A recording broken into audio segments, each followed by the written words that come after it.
Welcome to Annamar IAS academy. நம்ம இன்னைக்கு பார்க்க போகிற தலைப்பு வகுப்பு 6 பருவம் 2ல் இருக்கக்கூடிய வரலாற்று 3வது பாடம். பாடத்தினுடைய தலைப்பு குடித்தலைமையில் இருந்து பேரரசு வரை. இந்த பாடத்தினுடைய புத்தக பயிற்சி நம்ம பார்க்க போகிறோம்.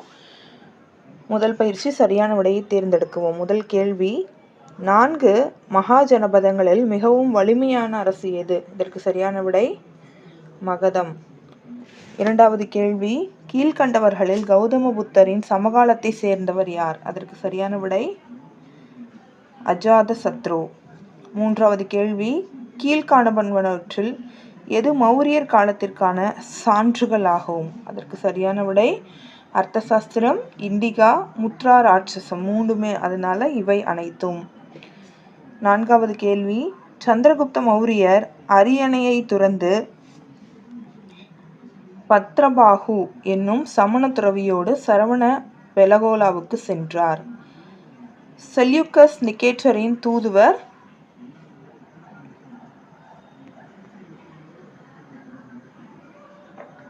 மெகஸ்தனிஸ். மூன்றாவது கேள்வி, மௌரிய வம்சத்தின் கடைசி அரசர் யார்?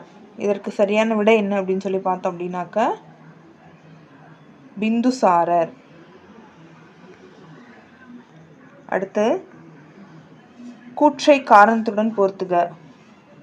முதல் கூற்று, அசோகர் இந்தியாவில் மாபெரும் பேரரசர் என கருதப்படுகிறார். அதற்கான காரணம், தர்மத்தின் கொள்கையின்படி அவர் ஆட்சி புரிந்தார்.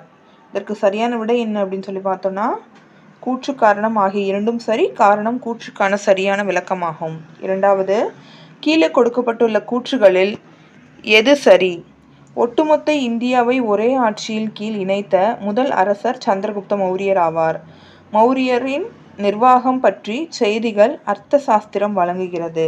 இதற்கு சரியான விடை 1, 2 ஆகிய இரண்டும். மூன்றாவது, கீழே கொடுக்கப்பட்டுள்ள கூற்றுகளை கவனமாக கவனி. அக்கூற்றில் சரியானது எது என கண்டுபிடி. மகதத்தின் முதல் அரசர் சந்திரகுப்த மௌரியர். ராஜகிரகம் மகரத்தின் தலைநகராக இருந்தது. இதற்கு சரியான விடை என்ன அப்படின்னு சொல்லி பார்த்தோம் அப்படின்னாக்க 2 மட்டும். நான்காவது, கீழ்காண்பனவற்றை காலகோட்டின்படி வரிசைப்படுத்தவும். இதற்கு சரியான விடை ஹரியங்கா, சிசுநாகா, நந்தா, மௌரியா. ஐந்தாவது, கீழ்கண்டவைகளில் எது மகத பேரரசின் எழுச்சிக்கு காரணமாயிற்று?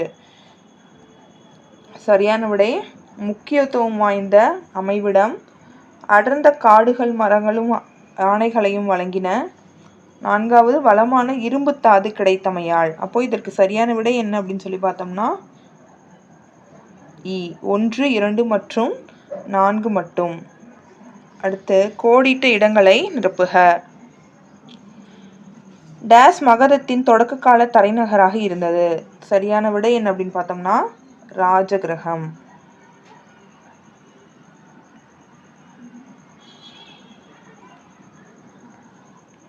அடுத்து, முத்ர ராட்சசத்தை எழுதியவர் யார் அப்படின்னு சொல்லி பார்த்தோம் அப்படின்னாக்க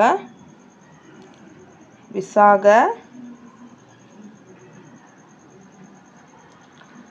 தத்தர்.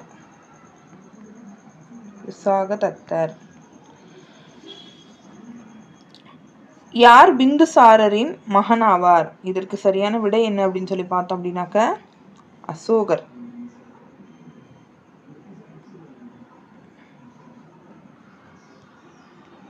நான்காவது கேள்வி, மௌரிய பேரரசை தோற்றுவித்தவர் சந்திரகுப்த மௌரியர்.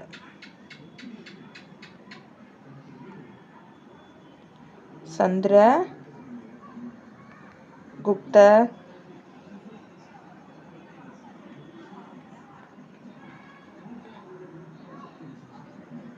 மௌரியர். அடுத்து, நாடு முழுவதிலும் தர்மத்தை பரப்புவதற்காக தர்ம மகா மாத்திரர்கள் பணியமர்த்தப்பட்டனர். யாரு பணியமர்த்தினாங்க அப்படின்னு பார்த்தோம்னா தர்ம மகா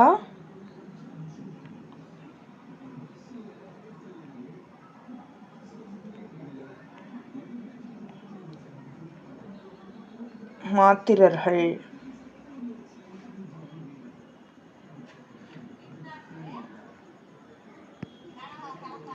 அடுத்து சரியா தவறா? தேவனாம்பிரியம் என்னும் பட்டம் சந்திரகுப்த மௌரியருக்கு வழங்கப்பட்டது. இதற்கு சரியான விடை என்ன அப்படின்னு சொல்லி பார்த்தோம்னா தவறு. அசோகர் கலிங்க போரில் தோல்வி அடைந்த பின்னர் போரை கைவிட்டார். இதற்கு சரியான விடை என்ன அப்படின்னு பார்த்தோம்னா தவறு. மூன்றாவது, அசோகருடைய தம்மா பௌத்த கொள்கைகளை அடிப்படையாக கொண்டவை. இதற்கு சரியான விடை சரி. அடுத்து, நமது காகித பயணத்தின் இடம்பெற்றுள்ள சிங்கங்கள் ராம்பூர்வா காலை தூணின் சிகர பகுதியிலிருந்து பெறப்பட்டவையாகும். இதற்கு சரியான விடை தவறு. புத்தரின் உடல் உறுப்புகளில் எச்சங்கள் தூயின் மையத்தில் வைக்கப்பட்டுள்ளன. இதற்கு சரியான விடை சரிதான். கீழ்கண்டவற்றை பொறுத்துக. மக்கள், கானானா மக்கள். மெகஸ்தனிஸ் அப்படின்னு சொல்லி பார்த்தோம்னா இண்டிகா. சாணக்கியா அப்படின்னாக்க அர்த்த சாஸ்திரம். தர்ம யாத்திரை அப்படின்னாக்க சமய சுற்றுப்பயணம். அப்போ இதற்கு சரியான விடை என்ன அப்படின்னு பார்த்தோம்னா 3, 4, 1, 2.